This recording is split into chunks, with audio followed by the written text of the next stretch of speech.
so starting a new turn. It looks like we have every number for the impulses, for whatever that matters. And the Terrans are up first. Push some more room. Of course, I can scroll the map, no problem there. But it's a pain in the butt to move things. One thing that was mentioned to me was you could put the turn counters right on the ships. That actually makes more sense than putting them out where they are, because they have little numbers on them. This is a pretty small scenario, so I think I'm okay. But you know, I get stuff like this, like is this this ship or that ship? Well, I know it's this ship, but it may get to the point where I can't put things clearly, and then I'll start doing that and confuse the shit out of myself. So what are the Terrans up to? 4, 5, and 6 would be going. I have a 5 back there. That's a movement of 5. And energy-wise, I have a battery on that one, which I think I just move.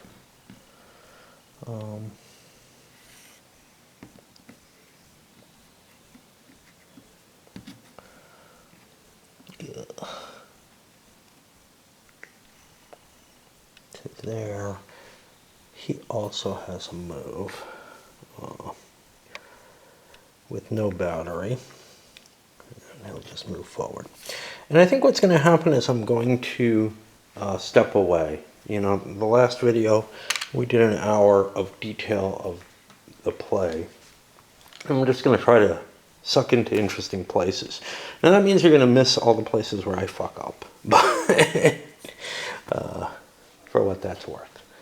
But yeah, though, one of the fuck ups. This guy had his little red box not marked. He should have a red box on each marked. I marked the one. The other one should be done too. I forgot about that. But it's a matter of he was hiding beneath the other counter and I forgot him. The Talons have moved forward. This guy actually used his power option. He had a 3-point which fired off at this point. He charged up one of his disruptors fully, so he's got a shot lined up, but he doesn't want to take it. This is not a full shield. If this thing turns that way, I can get in on it. It is going faster than me. That's the only problem. And range 3 is 3 to 6 with the disruptor. Range 4 gets me down to 5 to 6. So let's take a look at what we're looking at here. I got a speed of 4. We're going to be moving together for the next 2 actions, so I don't want to take my shot yet. Hopefully I'll remember. I hate that usage, but whatever. Yeah, I seem to have captured a cat.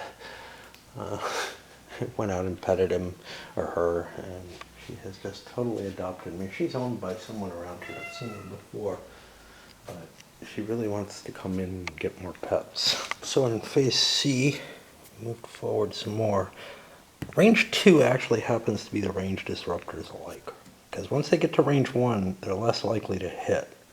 Phasers get better closer, but a lot of the weapons kind of get worse when they're too far away. The fusion gun looks pretty good across the board, but so I'm going to unload my phasers here, and or my disruptors. I have 2 disruptors. These guys have phasers. Phasers only here, they're not there. And missiles instead.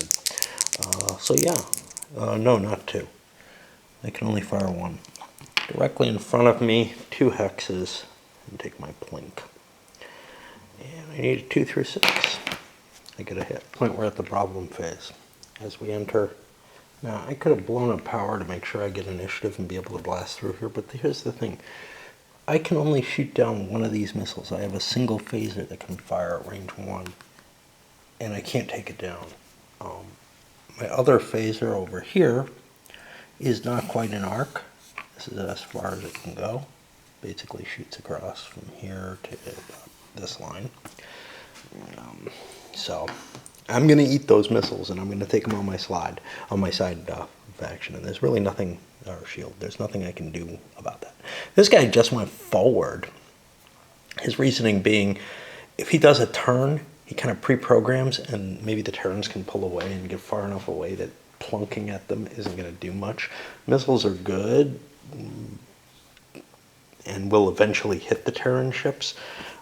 But yeah, you know, once we hit range 5 or 6, we can just cycle out of there, I think. So I may be mistaken. It may be the turn after that. It may have to cycle for an additional turn more than I'm counting on. But, you know, I'm not really like counting this down to the segment or anything like that. A little bit of complicated stuff is happening here. This guy fired off his afterburners and actually moved. The missiles are also going to move. The Terrans burned their battery, figuring my ship may be dead. So that's 6 points from missiles coming in. Make it 5. And that's going to be 3 hits inside. That's going to give me a critical hit. I'll get to that in a moment. Do anything else? The critical, I roll 2 dice for that over here. And we see what happens. And we get a 5. Random weapon group destroyed. Okay. He has 2 weapon groups on him. The fully charged phaser, which I probably should have fired. Fuck. Okay, so odds it's the phaser, even it's the... Okay, so that phaser's gone. And I don't know how I represent that.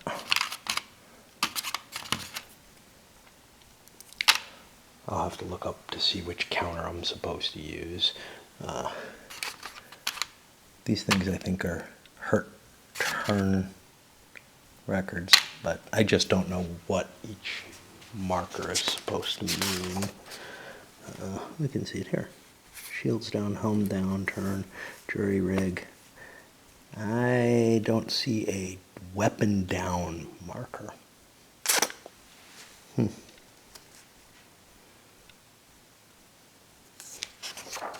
I'll just mark it that way. Now this thing is going slower now. I have a few choices. I can either unload my disruptor on it, which likely will just destroy it. So that's what I'm going to do. I know it's usually better to leave cripples on the map and stuff in an SFB type game, but I'm really worried this thing might be able to get out of there.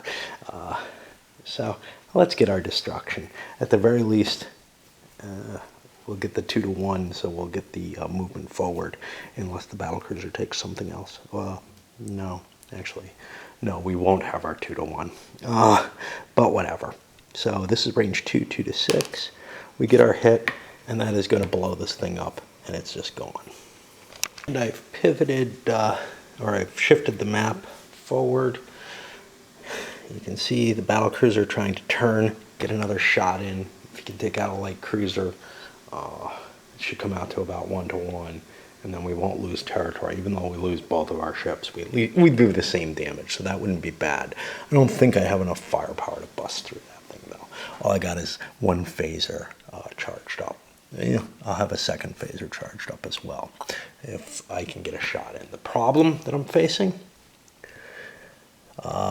this sucker is going to have his missiles charged up, so that's going to be 2 more missiles coming. And 3 more there, so I got like 5 missiles coming at me. That's enough to crack that ship open, and there's not much I can do about it. I'm not going to be able to shoot him down, so I'm looking at going out in a blaze of glory, really, and hoping that I can take down something. Kind of doesn't matter what.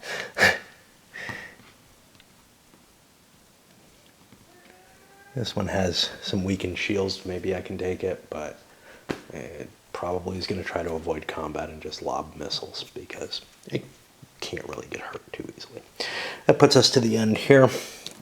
Nobody played with initiative. However, we're going to do some charging.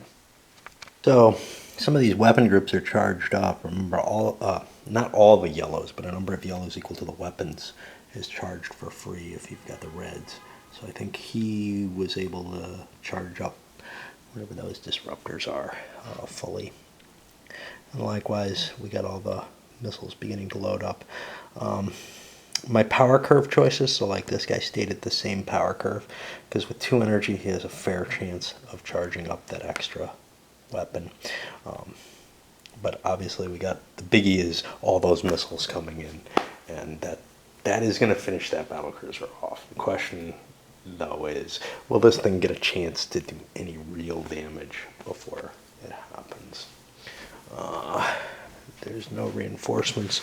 We're not going to reach faster than light here. So we go to here. And we're back up at the top on another turn.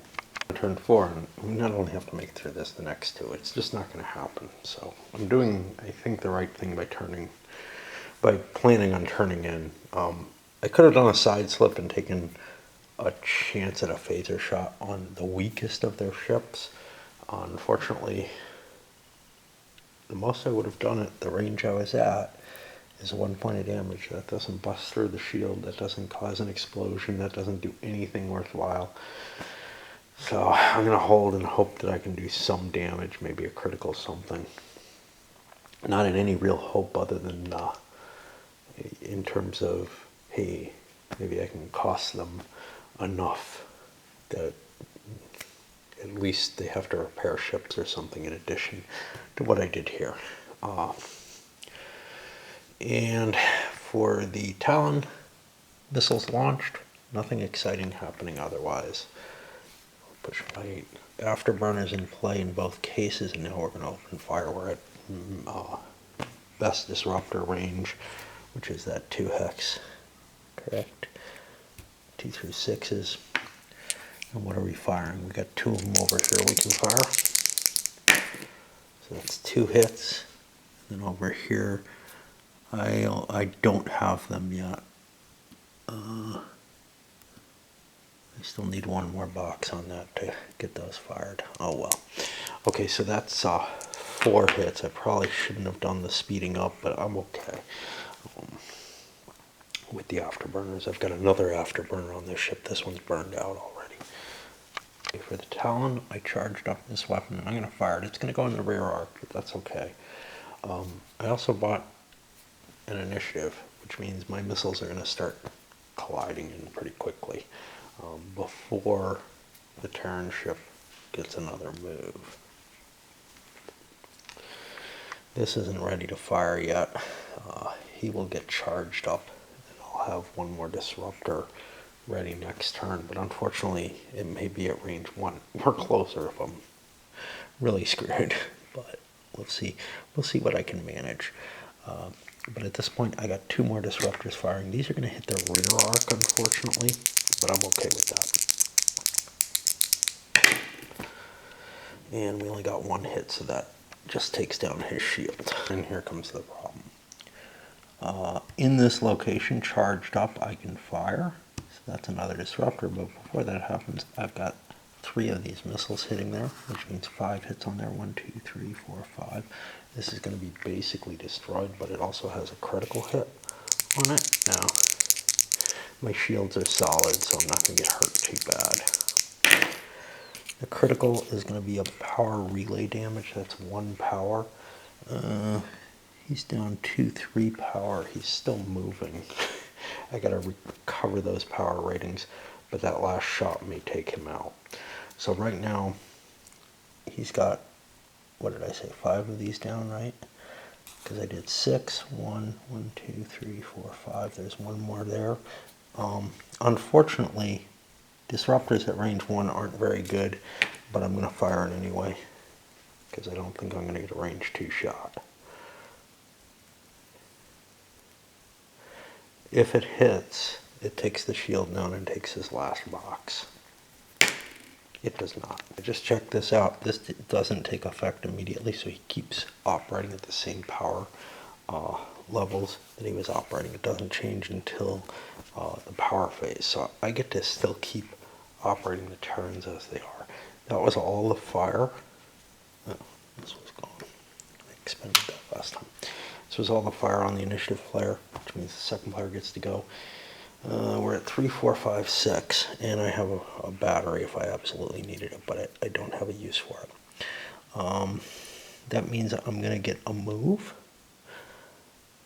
I could power up to make sure I get a turn. I don't know that a turn helps me, because I'll be aiming at the wrong things. Unfortunately, I can't shoot at range 1, so I've got a number of problems here. If I move here, I can't fire both my phasers. Not that I'm going to be able to bust through him. I wish I could do, you know, a high energy turn type thing or something. Yeah, I do not see a way, because I can't side slip and turn at the same time. Side slipping's not going to terribly help me.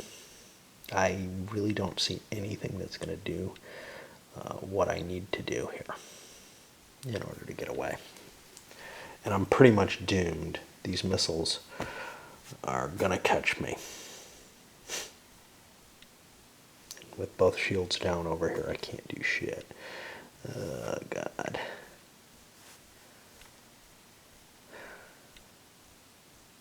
Yeah, I think I'm just doomed. Step E. Now, I could, you know, build a shield reinforcement. I think I'm allowed to do that on down shields, unlike in SFB. But I think the best thing I can do is go for that change, because here's the thing. Next turn, everything gets powered up. So I could actually align myself. Ooh, I don't know. Well, we'll see how it goes. I'm hoping I can align myself so that I can get my torpedoes to fire at something, but I don't think I can get anything into arc.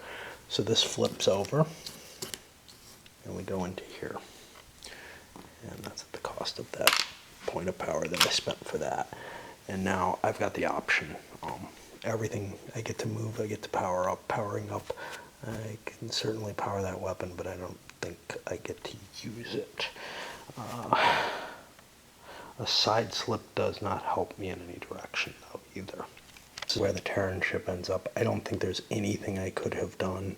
If I don't take that turn, I can last another round. So what did I do the power for? I did it for the advance so that I can go first.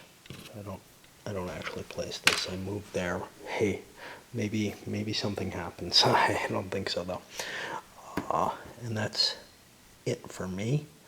And now we go over here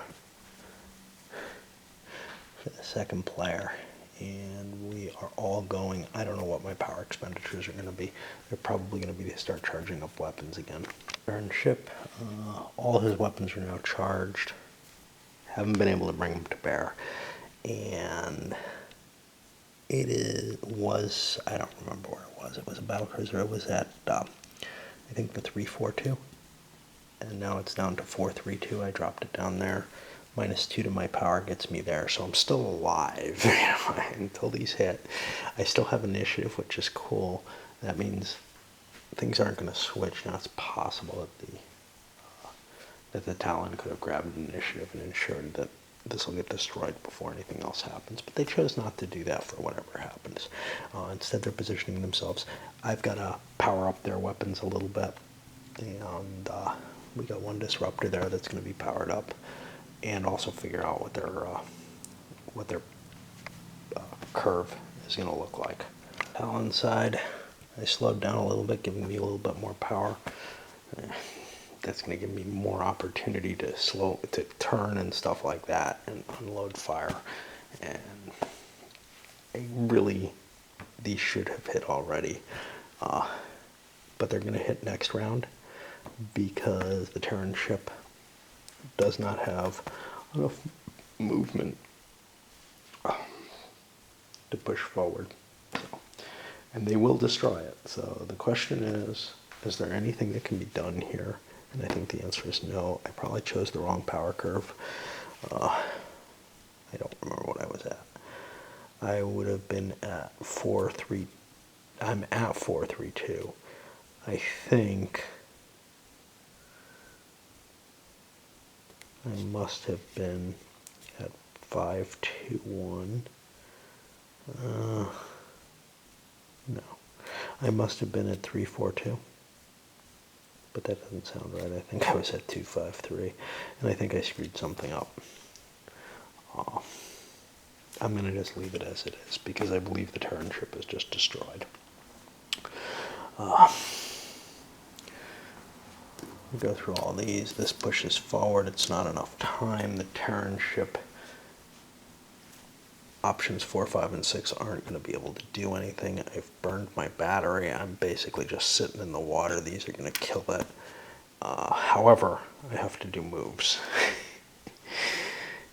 this can't turn, so it's going to come here and it's going to take the battlecruiser's explosion, which is 3 points, and my shield can absorb that. And this gets away, whatever. So that's the end of that. And in terms of points, we're looking at a battlecruiser and a light cruiser against a battlecruiser. So we're looking at 134 and 88.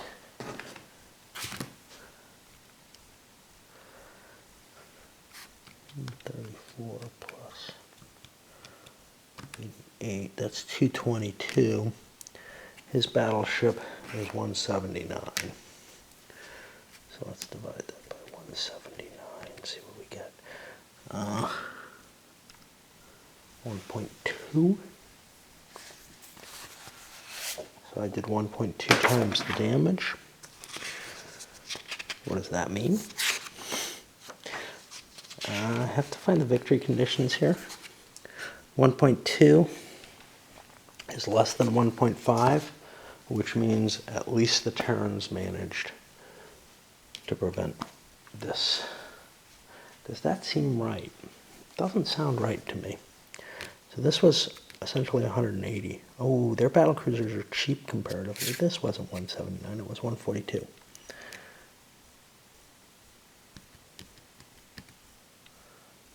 So what was my number? My number was battlecruiser 134 and 88. I read this wrong. Divided by 142 is over 1.5. That means actually we did manage to shift this. And that is the Battle of Farpoint. All the damage that's on these is recoverable. It's shield damage. It looks like things are marked up pretty badly, but it's shield damage in a couple of cases, afterburners shot, stuff like that. There's no actual damage to the ship, no critical hits on any of them. So we have successfully won the battle. It probably wasn't a great trade-off. I probably shouldn't have fought it because I lost an extra light cruiser comparatively. The difference between their battle cruisers was not worth that. And now the next battle is going to be over here, but more importantly, the Talon's getting an extra 25 points for that victory. So that's kind of a big thing. I have to go to my sheet. And what's kind of cool here is because there's no damage on the ships, essentially, I don't have to worry about repairs and stuff. I think the victor can sometimes walk away in bad shape, but I think whoever loses the battle isn't leaving with like a wrecked fleet or anything like that. They're just either dead or not, I think. It seems like it. One thing that worries me a little bit about this is the marked up counters. I'm pretty sure that erasing them, this isn't the softest cloth in the world. I can try to find something a little softer than that to clean them, but it's a rough paper towel. But that's going to scratch these up a little bit, and it's slowly going to wear out the counters and cause issues. And even with a softer, piece of tissue or something, it's going to eventually friction them and wear them off. So no matter what you do, the choice to make these permanent markable counters is probably not the best in terms of a maintainable, means. The counters are going to start rubbing off. I don't know how long that's going to take. I don't know how much I want to find that out. They're pretty the way they look. I might try the next battle using just regular sheets of paper and see how much of a pain that is. Because honestly, picking up a counter, and sometimes it'll be off the map, trying to remember where it is to change the numbers on it and everything, that's kind of a pain in the butt. But there we have our first battle, and we'll set up the next one. But I got more dentistry to undergo. And in terms of recording, I erase a 1 off here, and the entire Antares fleet for the Terrans has been destroyed. And is gone. and probably a battle I shouldn't have fought. On the bright side, I still have a base back here. I'll be able to get some fighters in place there. If I lose the Badlands sector too, I gotta worry. I gotta make sure I get my fighters deployed to my bases to defend myself. But right now, the Talon is doing a pretty good job. Historically, the little story that they give for the scenario, or for the scenarios that come with the game as opposed to campaign type stuff, the Talon pretty much looks like it's kicking the Terran's ass. I don't think they go into details about which sector they're on or whatever. I didn't read them that much. There's a lot of text. You can see these are fine, but the first couple, and there's interesting stuff that would work really well in a campaign. Like, I wish the campaign contained some of the information that's contained in these. But you know, the first battle that's fought here, there's this much. No, this is the after the battle section. So let's see what we got. We got all of this in terms of write-up. Power shift optional.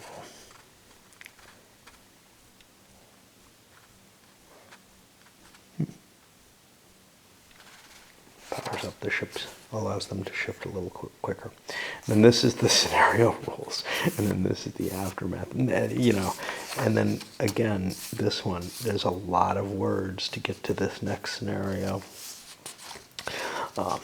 And I read through a lot of it, but not all of the flavor description. And it's kind of cool because it's talking about, you know, the first ship that finds the Talon is able to steal some secret information from them, and then it's trying to get back with that information. One of the scenarios is that it gets a chance to get back, but if it fails, and it does fail in the scenario, in the write-up for it, that information's just lost. It's just cute stuff, and it would be kind of cool if the game carried that kind of information in it, but the game doesn't represent all of the stuff that's, you know, described in the scenario story.